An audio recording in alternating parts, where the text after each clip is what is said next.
ng drone na sa unang tingin ay mukhang karaniwang maliit na FPV lamang ang nagpapasakit ngayon sa ulo ng militar ng Russia sa larangan ng digmaan sa Ukraine. Kahit na ang mga sasakyang nakabaluti ng Russia ay nakatago sa lalim na humigit kumulang 50 kilometers sa likod ng linya ng labanan at nakaposisyon sa mga lugar ng paghahanda na malayo sa direktang labanan, maaari pa rin silang matamaan. Ang mga bagong larawang inilabas ng panig ng Ukraine ay nagpapakita ng Tashka 17-0 50 kilometers, isang fiber optic FPV drone na binuo ng Ukraine na matagumpay na umaatake sa mga sasakyang nakabaluti ng Russia na nakatago sa malalim na bahagi ng kanilang hulihan. Ang mahalaga rito ay hindi lamang ang mga sasakyang nawasak, kundi ang paraan kung paano ginagawang kasangkapan ng Ukraine ang isang teknolohiyang pangontra sa electronic warfare upang palawakin ang sona ng panganib sa lohistikang militar at mga reserbang puwersa ng Russia. Ayon sa Ptashka Drones, ang kumpanyang bumuo sa sistemang ito, ang mga bagong drone ay nakarating sa mga sasakyang nakabaluti ng Russia na nakatago sa mga lugar ng paghahanda sa malalim na bahagi ng hulihan. Ipinapakita rin sa mga inilabas na video na ang mga Ukrainian operator ay hindi lamang naghahabol ng mga nakaparadang target, kundi nag-aambush din sa mga pangunahing ruta ng supply ng Russia. Inaatake ng mga drone na ito ang iba't ibang uri ng target, mula sa mga militar na kotse, malalaking truck tulad ng Kamaz at Ural, fuel tankers, hanggang sa mga maliliit na motorsiklo at Chinese-made Desert Cross 1000T ATVs. Bagay ito na tuluyang nagpapabago sa papel ng isang FPV drone sa modernong digmaan. Sa halip na lumipad lamang sa saklaw na ilang kilometro sa paligid ng mga trench, ang Tashka ay ginagamit na ngayon bilang isang kasangkapan para sa malalimang operasyon ng pagtugis. Dahil dito, naglalagay ito ng matinding presyur sa mismong network ng supply na kailangan ng militar ng Russia upang maipagpatuloy ang kanilang pakikipaglaban sa linya ng labanan. Ang sentro ng pagbabagong ito ay ang Tashka 17.50 kilometers. Ayon sa tagagawa nito, ito ay kasalukuyang isang 70-inch heavy quadcopter platform na gumagamit ng fiber optic koneksyon sa pagkontrol na may kakayahang umabot sa distansyang 50 kilometers. Ang sistemang ito ay opisyal nang na-codify ng Ministry of Defense ng Ukraine. Ito ang kauna-unahang 70-inch heavy fiber optic FPV drone na may saklaw na 50 km na formal na nakapasa sa mga pamantayan ng militar ng Ukraine para sa opisyal na paggamit. Kung ang kakayahang ito ay maipapakat ng malawakan sa iba't ibang mga unit, ang distansyang dating itinuturing na ligtas sa likod ng linya ng labanan ay marahas na liliit. Ang mga sasakyang nakabaluti na naghihintay ng kumpuni, mga transport truck, mga motorsiklong naghahatid ng mga sundalo, at mga lohistikang militar staging points ay kailangan ng magkalkula sa banta ng mga FPV drone na lumilipad mula sa mas malayong distansya. Isa sa mga pinakamahalagang pagpapahusay sa bagong bersyong ito ay ang paglipat sa isang digital na transmisyon ng video sistema. Ang kombinasyon ng 50 km na saklaw ng lipad at high-definition na digital video ay hindi lamang nagbibigay sa operator ng mas malinaw na tingin sa target, kundi nagpapahintulot din sa himpilan ng pagkontrol sa lupa na ipwesto ng mas malayo mula sa linya ng pakikipagsagupa. Nagbibigay ito ng dalawang malaking bentahe para sa Ukraine sa larangan ng pakikipagdigma. Ang drone ay nakakaabot sa mas malalim na bahagi ng hulihan ng Russia, habang ang mismong mga operator ng Ukraine ay nananatiling malayo sa permanenteng banta ng putok ng artilyerya, mga drone na pang-reconnaissance, at mga kontraputok ng artilyerya ng kalaban. Ang mismong puso ng sistemang ito ay isang spool na may 50 kilometers ng G657A2 single-mode na fiber optic cable na gawa sa China na may kapal o diameter na 0.26 millimeters lamang. Habang lumilipad ang drone patungo sa target, ang napakanipis na kable ng salamin ay tuloy-tuloy na nalaladlad mula sa spool na nakakabit sa ilalim ng UAV. Sa halip na magpadala ng mga command at video signal sa pamamagitan ng wireless mga alon ng radyo tulad ng karaniwang FPV, ang Tashka ay nagpapadala ng data ng direkta sa pamamagitan ng pisikal na kable gamit ang mabilis na pulso ng laser light. Dahil sa idinagdag na digital camera sensor para sa mahinang liwanag, nakakakuha ang operator ng malinaw na digital video kahit nasa mga kondisyong mahirap ang visibility. Ang mga teknikal na detalye ng Tashka ay nagpapakita na hindi lamang to isang simpleng FPV na maikli ang saklaw na kinabitan ng gulong ng kable. Ang drone ay binuo gamit ang isang pinatibay na composite frame na nilagyan ng malalakas na electric motor, mga propeller na may mataas na tulak, at isang nahating sistema ng baterya para sa matatag na pagpapatakbo. Nakamit ng drone ang karaniwang bilis ng paglipad na humigit kumulang 85 kilometers h at pinakamataas na bilis na hanggang 110 kilometers h. Sa kabuang tagal ng paglipad na umaabot sa 35 minutes, may sapat na oras ang drone upang maglakbay at maghanap ng mga target na matatagpuan sa mas malalim na bahagi ng teritoryo ng kalaban kumpara sa saklaw ng mga lumang FPV.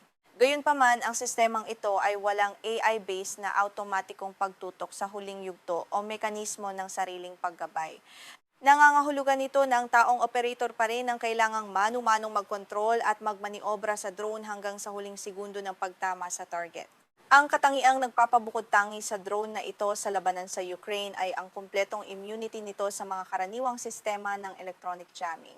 Ang mga karaniwang radio-controlled FPV drone na gumagamit ng mga banda ng radio frequency tulad ng 900 MHz, 2.4 GHz, o 5.8 GHz ay madalas na nawawalan ng video o control kapag pumasok sa mga lugar na may malakas na electronic warfare protection.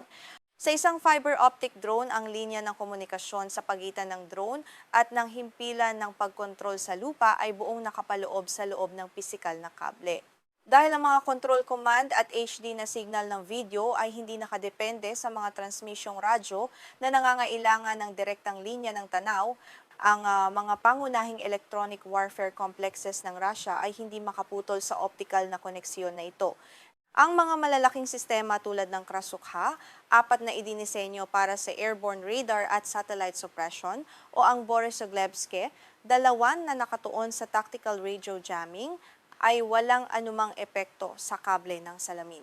Kahit ang mga compact at mga anti-FPV jammer na nakakabit sa sasakyan tulad ng Valores ay nabibigong protektahan ang mga sasakyan dahil walang koneksiyon sa radio frequency na maaaring putulin o i-jam.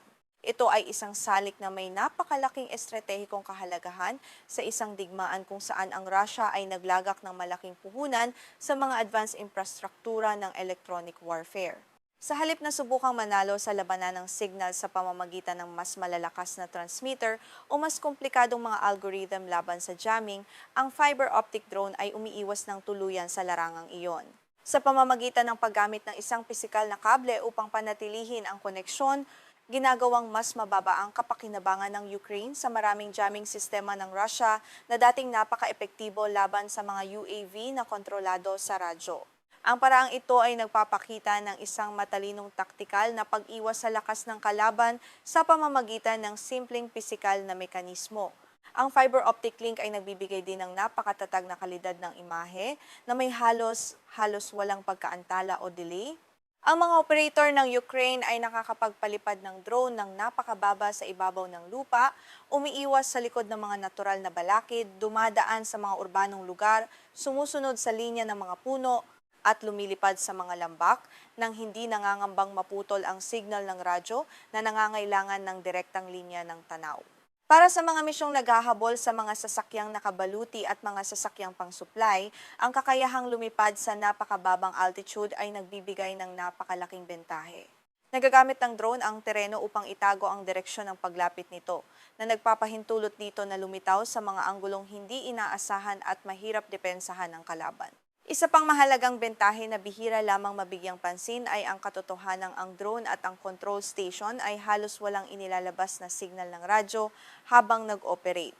Sa mga karaniwang operasyon ng FPV, ang mga Russian Signals Intelligence at mga sistema ng radio direction finding tulad ng Thorn, Lear 3 o R381T2 Taran ay nakakatukoy sa pinagmumula ng transmisyon ng radyo upang makuha ang mga koordinado ng Ukrainian crew. Kapag nakuha ng kalaban ng lokasyon sa pamamagitan ng triangulasyon ng signal, agad itong inaatake ng artillery, mga kontraputok ng artillerya o loitering munitions.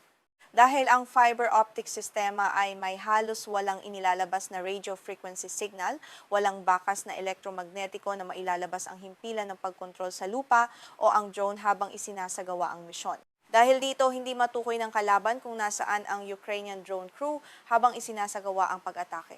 Ang pagtaas ng saklaw ng drone sa 50 kilometers ay hindi lamang nagbibigay ng kakayahang mag-strike ng malalim, kundi nagbibigay din ng napakataas na antas ng proteksyon sa buhay ng mga operator. Ang mga tagumpay na ito ay hindi lumitaw ng mabilisan sa loob lamang ng isang gabi. Unang inihayag ng Tashka drones ang mga subok na pag-atake gamit ang 50 kilometers fiber optic FPV noong Nobyembre 19, 2025 at naglabas ng mga formal na footage noong Disyembre 2025. Subalit ang mga naunang bersyon sa panahong iyon ay gumagamit pa ng analog camera na nagbunga ng mas mababang kalidad ng video at maraming signal noise. Ang paglipat sa digital na transmisyon ng video bago sumapit ang Agosto 2026 ay nagpapakita ng tuloy-tuloy na pagpapahusay ng Ukraine batay sa mga totoong karanasan sa labanan na direktang nag-aalis sa pangunahing limitasyon ng lumang henerasyon. Ang mga drone na ito ay tuluyan ng lumampas sa yugto ng demonstrasyon ng teknolohiya o eksperimental na pagsubok. Ang Tashka 250 kilometers ay opisyal nang naipasok sa mga opisyal na daluyan ng pagbili para sa militar ng Ukraine, kabilang ang Army of Drones, bonus program at ang DOT Chain Defense Plataforma ng elektronikong pagbili na pinamamahalaan ng State Operator for Logistics. Ang integrasyon sa opisyal na sistema ng pagbili ng sandatahan ay napakahalaga sapagkat ang isang armas ay nakakagawa lamang ng tunay na epekto sa labanan kapag ito ay maaring igawin ng maramihan, bilhin at ipamahagi sa mga unit sa linya ng labanan sa sapat na dami. Ang hakbang na ito ay nagbubukas ng pintuan para sa malawakang paggamit sa halip na manatili lamang sa ilang limitadong testing units. Kung mapapalawak ng Ukraine ang dami ng mga long-range fiber optic FPVs, ang epekto nito sa militar ng Russia ay mas malawak pa kaysa sa halaga ng mga sasakyang nawawasak. Ang isang tangke o sasakyang nakabaluti ay maaaring maitago mula sa mga aerial mga drone na pang-reconnaissance, ngunit kailangan pa rin ito ng gasolina, bala, ekstrang pyesa at kalsada upang makagalaw sa larangan. Kapag ang mga attack drone ay nakakapag-ambush na sa mga kalsadang matatagpuan 10 kilometro sa likod ng linya ng labanan, ang buong kadena ng supply ng kalaban ay napipilitang maghiwalay, magtago ng mas maigi at maglaan ng karagdagang lakas para sa depensa. Nagdudulot ito ng matinding pagkaantala sa lahat ng galaw ng militar ng Russia sa hulihan. Lumilikha ito ng isang uri ng tactical na pressure na patuloy na pinapakinabangan ng Ukraine sa kasalukuyang digmaan. Hindi naman kailangang wasakin ang bawat solong sasakyan ng Russia, sapat na ang gawing hindi sigurado ang kalaban kung aling lugar ang tunay na ligtas para sa kanila. Ang isang supply truck na kailangang umikot sa mas malayo, ang isang convoy na kailangang maghintay ng gabi bago bumiyahe, ang isang staging hub na kailangang magpalit ng pwesto ng madalas, at ang isang unit na kailangang magtalaga ng karagdagang tao laban sa mga drone ay lumilikha ng patong-patong na mga gastusing operasyonal. Ang akumulasyon ng mga maliliit na gastusin at abala na ito ay unti-unting nagpapababa sa kabuang pagiging epektibo ng isang malaking lohistikang militar network. Sa kabila ng mga malalaking bentahe nito, ang Tashka ay hindi isang perpekto o hindi matatalo na teknolohiya. Ang spool ng fiber optic cable na may habang 50 kilometers ay nagdaragdag ng malaking timbang at laki sa mismong drone na nagdaragdag sa bigat sa paglipad nito. Ang karagdagang timbang na ito ay nagpapababa sa liksi ng drone at naglilimita sa bigat ng warhead na pwede nitong dalhin, na karaniwang nasa 1.0 kg hanggang 2.5 kg lamang. Dahil mas maliit ang warhead, kailangan ng mga operator ng napakatumpak na pagtama sa mga mahihinang bahagi ng target tulad ng bahagi sa ibabaw ng makina o itaas na hatch upang tuluyang mawasak ang mga pangunahing tangke sa labanan. Sa bilis na 85 hanggang 110 kilometers, ang manipis na 0.26 mm na kable ng salamin ay may malaking panganib na maputol o sumabit sa mga sanga ng puno, linya ng kuryente, matataas na gusali, at iba pang mga matutulis na labi ng gusali. Ang anumang pagkaputol ng kable ay nagdudulot ng agarang pagkawala ng signal at nagiging sanhi ng mabilis na pagbagsak ng drone. Dahil dito, ang mga operator ay kailangang pumili ng ruta ng paglipad ng napakaingat. Ito ay isang malinaw na pisikal na kapalit na limitasyon. Nakakakuha ang Ukraine ng isang unjammable na linya ng komunikasyon at matatag na imahe, ngunit kailangan nilang tanggapin ang mga limitasyong pisikal na hindi nararanasan ng mga wireless na drone. Ang gastos ay isa rin sa mga pangunahing isyu sa pagpapakat ng teknolohiyang ito sa mga misyon. Sa mga misyong may malayong distansya, Ang paggamit ng isang disposable 50 kilometers fiber optic spool ay mas mahal kumpara sa paggamit ng mga karaniwang wireless na FPV drone na nagkakahalaga lamang ng 500 hanggang 1,000 bawat isa dahil sa bahaging minsanang ginagamit nito. Para sa ilang misyon na may malayong distansya, ang paggamit ng komunikasyong konektado sa satellite tulad ng Starlink ay maaaring mas mura kumpara sa paggamit ng napakahabang kable. Subalit ang Starlink ay may sarili rin na mga kahinaan sa labanan. Ang koneksyon ay maaari pa ring maapektuhan ng ilang espesyal na mga kapaligirang may matinding electronic warfare at ang signal ay maaaring maputol kapag may mga balakid sa pagitan ng terminal at ng satellite. Dahil dito walang iisang solusyon na nababagay para sa lahat ng uri ng misyon sa larangan ng digmaan. Ipinapakita nito ang patong-patong na diskarte ng Ukraine sa drone warfare. Gumagamit ng mga murang mga wireless na drone na kontrolado sa radyo para sa malapit ang labanan sa trenches, mga platapormang gumagamit ng satellite para sa ilang malayo ang operasyon, at fiber optic drones kapag kailangang tumagos sa mga lugar na may matinding electronic warfare. Sa antas ng taktika, ang paglitaw ng Ptashka 50 kilometers ay nagiiwan ng isang napakahirap na tanong para sa mga commander ng militar ng Russia. Saan nga ba talaga nagsisimula ang tunay na hulihan o SONA sa hulihan sa larangan ng digmaan? Noong ang mga FPV drone ay gumagana lamang sa saklaw na 5 hanggang 15 kilometers, ang mga unit ng Russia ay nakakapag-urong ng kanilang mga sasakyang nakabaluti, supply depots, at command post sa distansyang 30 hanggang 40 kilometers upang makalikha ng isang relatibong ligtas na lugar. Ngunit kapag ang saklaw ng ganitong uri ng kamikaze drone ay napaabot na sa 50 kilometers, ang hangganan sa pagitan ng linya ng labanan at ng lugar sa hulihan ay tuluyan ng nagiging malabo. Ang mga sasakyan ng Russia na nasa mga lugar na dating itinuturing na ligtas ay nahaharap na ngayon sa isang bagong antas ng banta na hindi madaling maiwasan. Ang mga electronic warfare systems ng Russia ay hindi na sapat upang makalikha ng isang kompletong pananggalang laban sa mga fiber optic drones. Ang magandang camouflage ay hindi na rin nakakagarantiya ng kaligtasan kung natukoy na ng Ukrainian reconnaissance mula sa himpapawid o intelligence ang eksaktong mga koordinado ng target sa likod ng linya ng labanan. Sa panig ng Russia, ang pangunahing katapat ng teknolohiyang ito ay ang Knyaz Vandal Novgorodsky o Prince Vandal na ginamit sa rehiyon ng Kursk. Subalit ang Ptashka 20 o 50 kilometers ang kauna-unahang 70-inch heavy platform sa Ukraine na opisyal na na-codify at naisama sa pambansang procurement sistema para sa malawakang produksisyon. Dahil hindi gumagana ang mga jammer sa radio frequency laban sa optical tethers, ang mga pisikal at kinetikong mga panlaban na lamang ang natitirang depensa para sa militar ng Russia. Kabilang dito ang paggamit ng mga shotguns, mga launcher ng lambat laban sa drone at mga drone na pangharang na may kasamang mga lambat o mga pamutol na laser upang putulin ang kable sa ere habang lumilipad ang drone.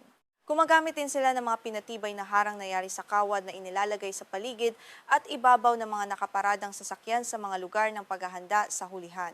Ang mga pisikal na depensang ito ay nagpapakita kung gaano kaseryoso ang banta ng fiber optic drones sa kanilang mga kagamitang militar.